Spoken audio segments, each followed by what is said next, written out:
Howdy, Bradley Dillon here for the NewFury.com today. We're in Tampa, Florida on the Comeback Kid headlining tour, which is going to be pretty dope. You better make it out to that if it's coming into your city. New Comeback Kid record out. If I were an octopus, I would give it 8 thumbs up, but I can't, so I can only give it 2.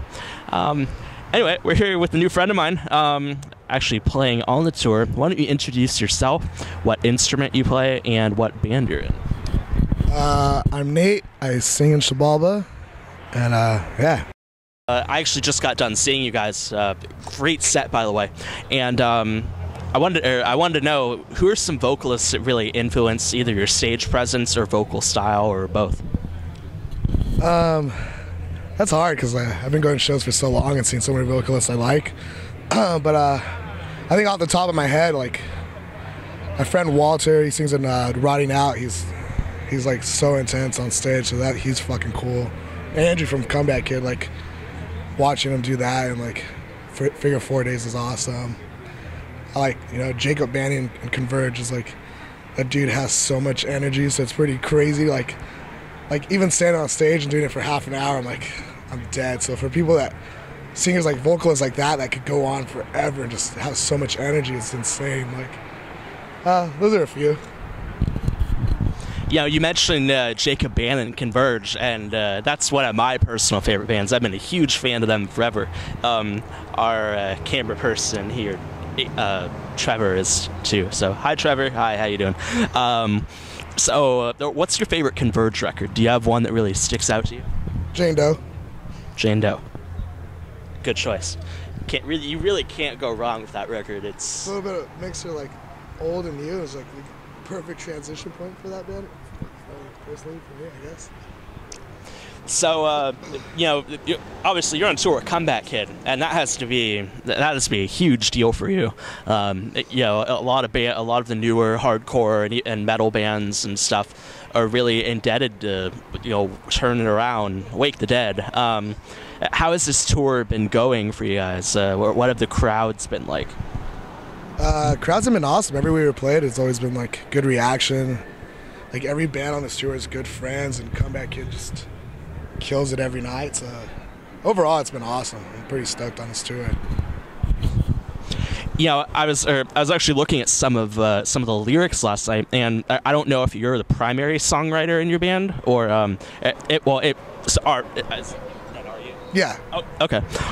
So, how do you come up with a lot of your lyrics? Is it personal life stuff? Is it things you've experienced and things like that? Yeah, a lot of the lyrics are pretty deep and dark and pretty depressing, I guess I could say. I actually personally hate writing lyrics. Just the process of having to force myself and sit down and think about stuff is something I don't enjoy doing. It kind of takes a toll on me.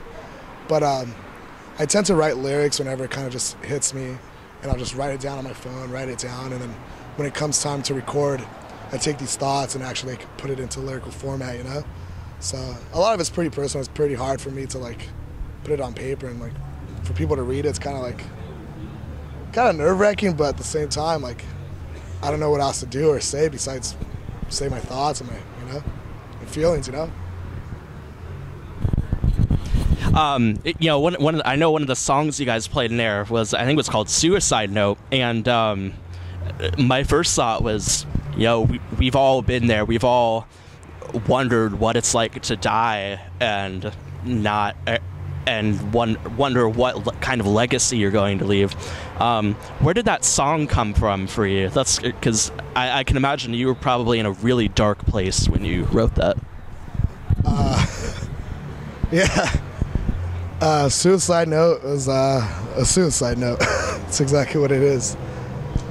It's definitely a time and place kind of don't ever want to visit again. But I think it's only natural for people to feel down and depressed, and I think we all kind of find different outlets to get out of it, and I'm very fortunate that I'm not dead, and I'm very grateful, and I've been able to do a lot of cool things in life, so thankfully I'm still alive. One of the things I've noticed about a lot of bands in the hardcore community is that they're really big on social media, contact or have their fans contact them, and I imagine a lot of fans have written you guys about this song. Maybe it saved my life or helped me through a dark time. When you get notes from fans like that, how does it make you feel? What kind of impressions do you get from fan letters like that? It's actually really cool. It's like often people view this band as some kind of like, I don't know, we've been described as a beatdown band, and it's like, yeah, we're heavy, but it's cool to see kids write to us or talk to me or even say like, hey, those lyrics or the song. And it's just like, it makes me happy that people just not just take the imagery of some band or take, you know, whatever they think we are as face value, but actually read the lyrics and question it and ask me about it. So for people to actually take their time and to understand bands farther than just a band playing on stage and read the lyrics, it's pretty cool. And it's like, I get pretty stoked on kids actually caring about what these bands have to say.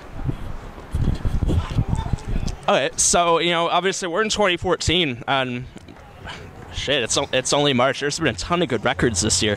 Has there been anything from 2014 that's really stuck out to you so far, or even that you're really looking forward to? I don't know. It's a hard one. Schoolboy Q just put out a new record. That shit was sick. Carcass put out a new record. I don't know, was that 2013 or this year? What was that? Carcass? Yeah, Surgical Steel was like August or September something. It's a great record. Well, I'm fucking late, whatever. Yeah, I think those two so far. Hardcore bands. Dude, there's so many bands putting out awesome shit. Like, we have a friends band that's playing with us, or members of Jumpers called Mercy, and they have a new record coming out. It's fucking awesome. We have a bunch of bands from California. God's Hate, they just did an EP. I'm pretty stoked on it. So obviously, as a musician, I imagine you've probably been to a lot of shows in your entire life. What have been the craziest shows that you've ever seen? Any genre, hip hop, metal, hardcore, whatever. One of my favorite shows was probably to this day. It was Terror, Martyr AD, and Donnybrook at Showcase in California, and I remember it because it was Halloween, and me and a bunch of friends dressed up as luchadores. So that was fun. That's always been really memorable. Disembodied, when they played Chain Reaction, was one of the coolest sets I've seen in a long time. I remember some of the Sound and Fury was just fucking awesome. Trash Talk played on the back of a U-Haul van, and kids are jumping off the ceiling, like off the roof. And that was pretty fucking gnarly. Trying to think what else. Yeah, those are some of them. So what's the one thing you want fans to remember from seeing you live? Or what do you really want them to remember about you? Damn, that's a hard question. That's a lot of pressure. I hope kids come out to shows and embrace whatever they want to call this hardcore punk and enjoy it for what it is. And we live in a time and place where hard music's so judgmental, and it's so it seems like the internet kind of ruins a lot of the aesthetics of hardcore, you know? So I hope kids come out to these shows and have fun and enjoy it, not just our band, but every band, and enjoy people around them. And, you know, to me, hardcore is a community, so I hope people see that as that, you know? Last question for you. You know, before this interview, you and I were talking about some of our favorite records, and that it just so happened to be that I mentioned White Pony, Full Collapse, and Death's the Sound of Perseverance, and you were like, wow, I love all these records. I was like, really? Wow, I'm impressed. So what are some of your favorite records, like ever, any genre, that have really stuck out to you, that just never get old for you? Deftones. I fucking love Deftones. White Pony, Around the Fur. I would also go with Crowbar. What else would I go with? Pantera. It's kind of those are, and Tupac. Those are kind of my, and Sade. I fucking love Sade. Those are like my two go-to anytime I'm driving all the time. I fucking love it. All right. Well, do you have anything you'd like to tell your friends, fans, and family back home before we wrap this up? Hi, Mom. Bye.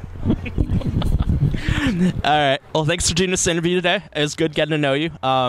Be sure to check out Comeback Kid Xibalba. Actually, no, I have one more question for you. How do you pronounce it? Because I can never get it right. So a lot of people like to say Xibalba. It's Xibalba. I think I might actually get it right this time. Oh, thank you for doing this interview. It was definitely good getting to know you. Be sure to check out this interview and more on thenewfury.com. Riley Dillon, later.